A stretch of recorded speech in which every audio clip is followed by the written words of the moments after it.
Hello hello hello, क्या हाल चाल। तो कैसी चल रही है आप लोगों की पढ़ाई? I hope you people are doing well. और आज हमारी क्लास नंबर है थर्ड, जिसके अंदर हम इकोनॉमी को पढ़ने जा रहे हैं।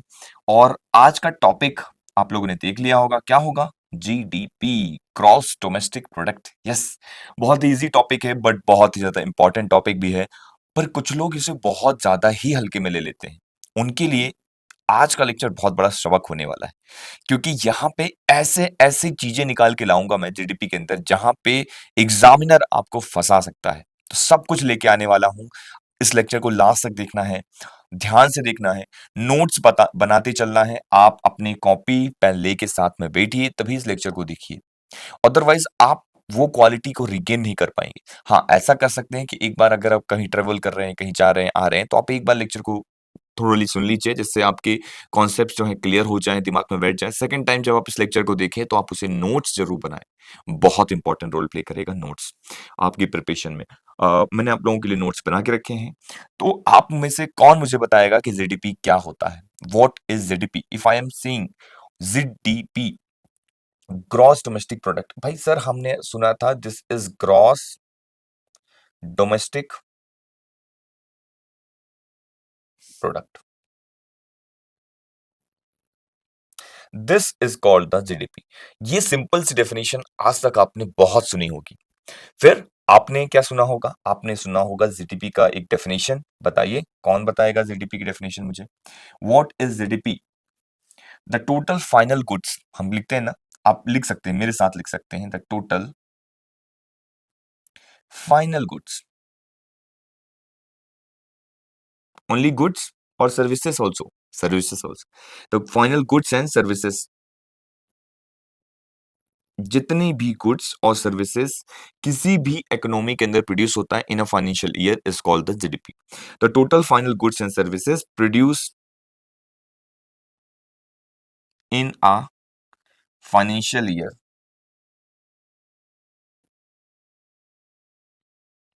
फाइनेंशियल ईयर मतलब इन अ ईयर आप कह सकते हैं, सिंपल वे में समझने के लिए, आप कंफ्यूज ना हो। In a financial produce within a domestic territory,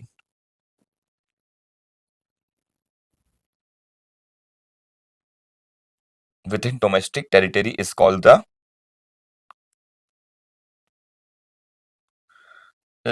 GDP. ये लेक्चर्स आपके प्री, मेंस, इंटरव्यू, कहीं भी चले जाओ, इकोनॉमी का कहीं भी जहां पूछा जाता है, वहां आपके लिए बहुत इंपॉर्टेंट रोल प्ले करेगा। The total final goods and services produce in a financial year within a domestic territory is called the GDP. भाई ये तो हमने देख लिया, पर्टिकुलर टाइम में जो होता है उसको हमने जीडीपी बोलते हैं। पर सर आप इसमें क्या बताने वाले हैं? आज के लेक्चर में हम क्या पढ़ने वाले हैं इंपॉर्टेंट, वो मैं आपको बता देता हूँ। आज जो है हम सबसे इंपॉर्टेंट जो पढ़ने वाले हैं, जीडीपी के कैलकुलेशन मेथड्स को देखेंगे हम। कितने टाइप्स के जीडीपी को हम कैलकुलेट किया जा सकता है, किस किस तरीके से जीडीपी को कैलकुलेट किया जा सकता है। आपको मैं ये बताऊंगा कि डोमेस्टिक टेरिटरी क्या होता है और इकोनॉमिक टेरिटरी क्या होता है, दोनों में डिफरेंस होता है। अगर आपसे मैं बोलूं कि हमारा, for example, this is our country, है ना, ऐसा चौकोर तो नहीं है पर फिर भी मैंने बना दिया, तो क्या इसके अंदर जो प्रोड्यूस किया जा रहा है यही हमारी डोमेस्टिक टेरिटरी है? तो इसी को हम जीडीपी कहेंगे। इसके अंदर जितना गुड्स और सर्विसेज प्रोड्यूस हो रहा है यही हमारी जीडीपी है। पर ऐसा नहीं है, कुछ चीजें यहाँ पे एक्सेप्शन है, वो हम देखेंगे। एग्जामिनर आपको यहीं पे फंसाएगा, इसलिए इस लेक्चर को लास्ट तक देखना बहुत जरूरी है। क्वेश्चंस भी बताऊंगा, प्री में कैसे आते हैं, मेंस में कैसे आते हैं, सब कुछ डिटेल में बताने वाला हूं, तो ध्यान से इसको देखना है। तो पहले तो आप ये डेफिनेशन मेरे साथ लिख लीजिए, बहुत इंपॉर्टेंट है। तो जीडीपी कभी भी आपसे कोई पूछता है तो आप ये बता सकते हैं, तो ग्रॉस डोमेस्टिक प्रोडक्ट इसका फुल फॉर्म होता है the final goods and service. Final, intermediate की बात नहीं कर रहा हूँ, फाइनल गुड्स। हमने टाइप ऑफ गुड्स भी पढ़े हुए हैं इसके पहले कि एक होता है इंटरमीडिएट गुड्स और एक होता है फाइनल गुड्स। तो final goods and services, services also a part of GDP, तो produce in a financial year within a domestic territory is called the GDP. किसी पर्टिकुलर टाइम में, किसी पर्टिकुलर फाइनेंशियल ईयर में हम इसे GDP कहते हैं।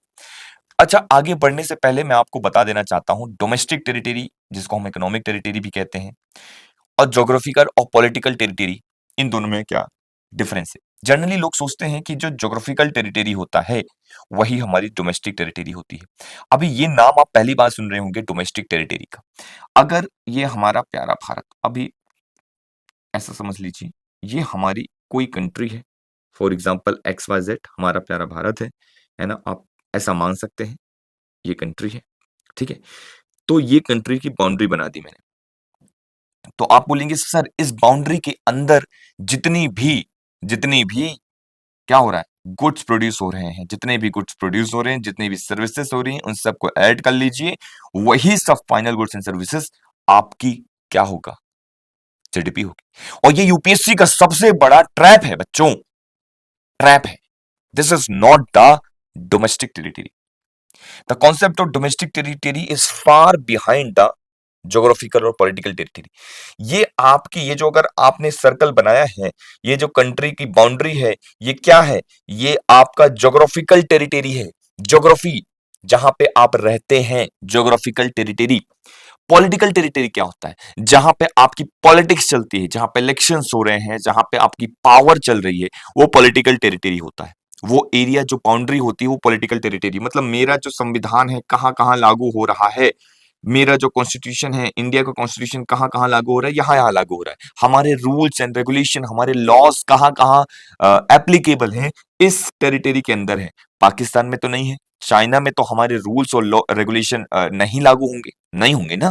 That means that is not our the political territory, वो हमारी पॉलिटिकल टेरिटरी नहीं है, वो हमारी ज्योग्राफिकल टेरिटरी नहीं है। समझ में आ रहा है बात? तो वो हमारी ज्योग्राफिकल और पॉलिटिकल टेरिटरी नहीं है। समझ में आ गया? आई होप आपको ज्योग्राफिकल और पॉलिटिकल टेरिटरी समझ में होगा। सर ज्योग्राफिकल और पॉलिटिकल टेरिटरी समझ में आ गया, बट ये यूपीएससी ट्रैप क्या करेगा? डोमेस्टिक टेरिटरी क्या होता है? यही इसी को तो डोमेस्टिक टेरिटरी भी बोलते हैं ना। ऐसे ही तो कुछ होता होगा, है ना? हाँ, ऐसा ही होता है, पर ऐसा नहीं भी होता है। अभी डोमेस्टिक टेरिटरी जो हम बोलते हैं ना, डोमेस्टिक टेरिटरी, उसके अंदर कुछ पॉइंटर्स आते हैं, उसे नोट कर लीजिए। इसको बाय हार्ट आपको याद कर लेना है। कुछ भी कोई पूछे कैसा क्या है, बस याद कर लो।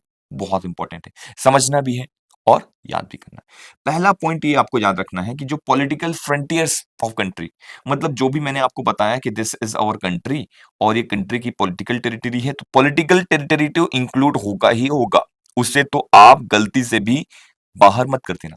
तो जो भी पॉलिटिकल टेरिटरी होगा, पॉलिटिकल फ्रंटियर लिख लेता हूं मैं, ठीक है? Political frontiers of the country, it includes, including क्या? वाटर,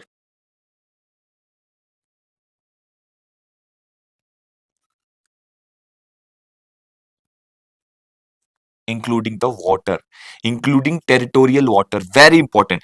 देखिए ये हमारा कंट्री है, ये हमारा लैंड मास है, लेकिन इस लैंड मास के आसपास ये जो पानी है, कुछ दूर तक, हमने आपने सुना होगा 12 नॉटिकल माइन, इस तरीके से 250 नॉटिकल माइंस, मैं आगे बताऊंगा वो कितने नॉटिकल माइंस होता है। ये नॉटिकल माइंस क्या होता है वो भी मैं बताऊंगा, कितने किलोमीटर तक, कितने मीटर तक डिस्टेंस। ये जो पानी है, यहाँ पे भी कुछ अगर खनिज मिल रहे हैं, हम उसको यूज कर पा रहे हैं, हम वहां कुछ सर्विसेज कर रहे हैं, फिशिंग कर रहे हैं, कुछ भी हो रहा है, वो सब किसके अंदर इंक्लूड होगा? वो सब इंक्लूड होगा हमारे ज्योग्राफिकल डोमेस्टिक टेरिटरी का पार्ट होगा, मतलब वो भी हमारे जेडीपी का पार्ट होगा। हमारे लैंड मास का पार्ट नहीं है वो, but that is a part of our domestic territory, economic territory. जहां हमारे इकोनॉमिक्स काम करती है उसे हम इकोनॉमिक टेरिटरी कहते हैं। समझ में आ गया? बहुत आराम से, बहुत धीरे धीरे, आहिस्ता आहिस्ता समझा रहा हूं, भाग नहीं रहा हूं कि फटाफट निकल जाऊं। आहिस्ता समझिए, कॉन्सेप्ट एक बार समझना है, एक बार क्लियर हो गया, दोबारा फिर आपको समझना नहीं पड़ेगा, कभी दिक्कत नहीं चाहिए। पहला पॉइंट से आप वाकिफ हैं, समझ में आ गया है। सेकंड पॉइंट पे आते हैं। बताइए, आपके जो शिप्स हैं,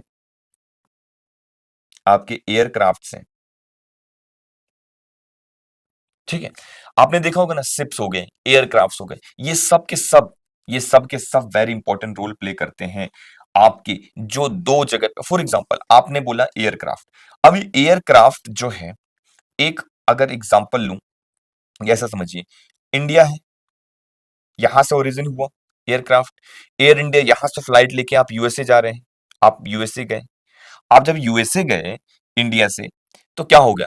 वहां पे भी तो ऑपरेट हो रहा है, लेकिन इंडिया का है और ऑपरेट वहां हो रहा है, वहां के लोगों को भी यहां लेके आ रहा है, वहां के लोगों को जब यहां लेके आ रहा है, मतलब पैसा किससे ले रहा है? वहां के लोगों से ले रहा है, वहां के लोगों से पैसा ले रहा है। तो अब आप कंफ्यूज होंगे कि सर भारत तो छोड़ दिया है, इंडिया की टेरिटरी में तो नहीं है, इंडिया की टेरिटरी में तो नहीं है, डोमेस्टिक टेरिटरी में तो नहीं है, तो फिर वो दूसरी टेरिटरी में ऑपरेट हो रहा है, तो ये पैसा किसका होगा? ये हमारा पैसा होगा या पैसा उनका होगा?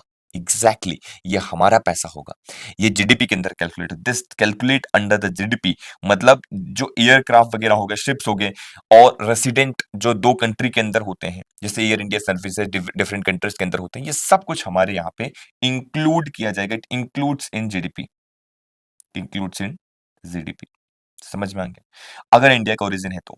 अगर यूएसए से कोई फ्लाइट आ रही है, मतलब यूएसए की ही ओरिजिन फ्लाइट है, वो वहां से निकलकर यहाँ पे आ रही है, इंडिया में आ रही, तो वो हमारी जीडीपी पे इंक्लूड नहीं होगा। भले ही हमारे इंडिया इंडिया के लोगों से पैसा ले रही हैं, फेयर वगैरह ले रहे हैं, बट वो इंक्लूड होगा यूएसए की जीडीपी पे। ये बात क्लियर है तो मैं आगे बढ़ूं। आई होप ये क्लियर होगा। ठीक है, मैं ऐसा मान लेता हूं आप लोगों को समझ में आ गया होगा। चलिए, तो डोमेस्टिक टेरिटरी के अंदर हमने देख लिया, पॉलिटिकल फ्रंटियर देख लिया, जिसके अंदर टेरिटोरियल वाटर्स भी इंक्लूड होते हैं। हमने देख लिया जो शिप्स, शिप्स देख लिया हमने, हमने एयरक्राफ्ट देख लिया जो दूसरी कंट्री के अंदर भी ऑपरेट होते हैं। ठीक है, वो सब इसके अंदर इंक्लूड हो गए।